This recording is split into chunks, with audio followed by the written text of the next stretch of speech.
খুব অল্প কথায় রেগে যাওয়া কিছু মেয়েকে একটু কাছ থেকে দেখলে বুঝতে পারবেন এই মেয়েগুলোর চোখে অদ্ভুত একটা মায়া থাকে। রাগ হলো মেয়েদের জীবনে একটা অভিশাপের মতো। এরা হয়তো অল্প কথায় রেগে যায়, অনেকের সঙ্গে কথা কাটাকাটি হয়, খুব ছোট্টখাট্ট ব্যাপারে ওভার রিয়েক্ট করে ফেলে। কিন্তু এই রাগ হলো ক্ষণস্থায়ী। রাগ মিটে গেলে এদের মতো ভালো মনের মানুষ হয়তো আর হয় না। এরা অন্যের সঙ্গে রাগ দেখিয়ে সবচেয়ে বেশি কষ্ট পায় নিজেরাই।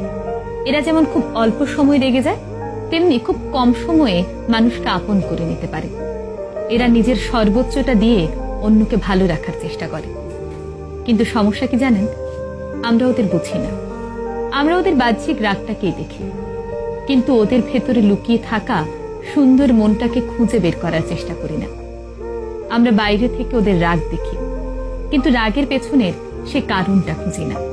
হ্যাঁ, ওরা একটু বদমেজাজি, কিন্তু খুব শান্ত হয়ে যদি ওদের লক্ষ্য করেন তাহলে বুঝবেন ওদের মনটা অনেকটা ফাঁকা মাঠের মতো, যেখানে অনেকেই এসে স্বস্তির নিঃশ্বাস ফেলতে পারে। ওরা খুব চাপা স্বভাবের হয় জানেন তো। হাজারো কষ্ট হলেও মুখ ফুটে কাউকে কিছু বলতে পারে না। ওদের সেই কষ্টগুলো তাই দিনে দিনে জমতে জমতে পাহাড় সমান হয়। ওরা তখন চায় কেউ ওদের আগলে রাখুক, খুব আদর ভালোবাসায় রাখুক, ওদের মতো করে মানিয়ে নিক।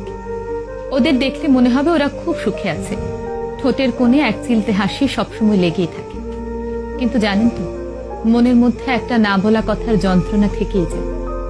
ওদের যদি একটু কাছ থেকে ভালোবেসে দেখেন তাহলে দেখবেন ওরা পৃথিবীর সমস্ত সুখ আপনার নামে লিখে দেবে। ওই যে বললাম, রাগ হলো মেয়েদের জীবনে একটা অভিশাপের মতো। তাদের না বলা কষ্টগুলো জমতে জমতে রাগে পরিণত হয়, তারপর শুরু হয় ঝগড়া, অশান্তি। দিন শেষে সব দোষ সে মেয়েটারই হয়।